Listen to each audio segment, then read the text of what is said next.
जमलेल्या माझ्या तमाम मराठी बांधवांनो, भगिनींनो आणि मातांनो, सर्वप्रथम मी आपणा सर्वांना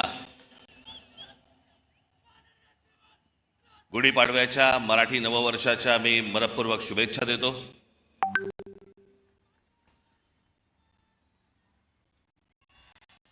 9 मार्च 2006 ला पक्ष स्थापन झाला आणि 19 मार्च 2006 ला आपली पहिली जाहीर सभा याच शिवतीर्थावरती इथे झाली। आज 20 वर्ष झाली पक्षाला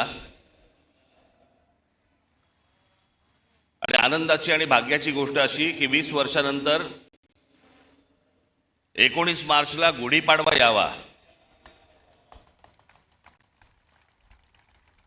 मी याला शुभ संकेतच पकडतो। मी हे सगळे ते निवडणुका आल्या गेल्या, झालं, शिमगे झाले, सगळं झालं। आपण जे उभे आहोत हे लक्षात ठेवा, हे महाराष्ट्रासाठी उभे आहोत। आणि मी जे बोलतोय तुम्हाला आता, हे तुमच्या टाळ्यांसाठी बोलत नाहीये।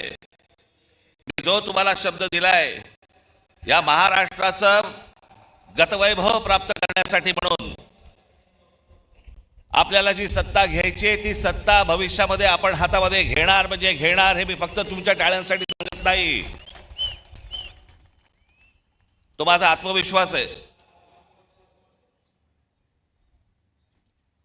पण आता काय, पुढचे 3 वर्ष काही निवडणुका नाहीत या महाराष्ट्रामध्ये,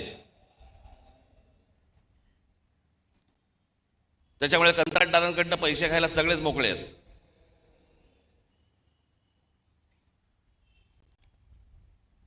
आज देशातही एक धाकधूक सुरू आहे, भीषण परिस्थिती आहे, गॅस मिळत नाहीयेत। नेहमी नॉर्मलला असणारी लोक सध्या गॅसवर आहेत।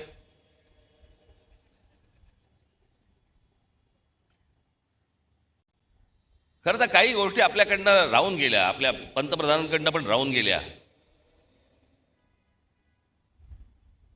जो इराण इतकी वर्ष आपल्याला साथ देत होता, त्या इराणवरती ज्या प्रकारचे हल्ले होत आहेत आज, आपण इराणला साथ द्यायला पाहिजे होती।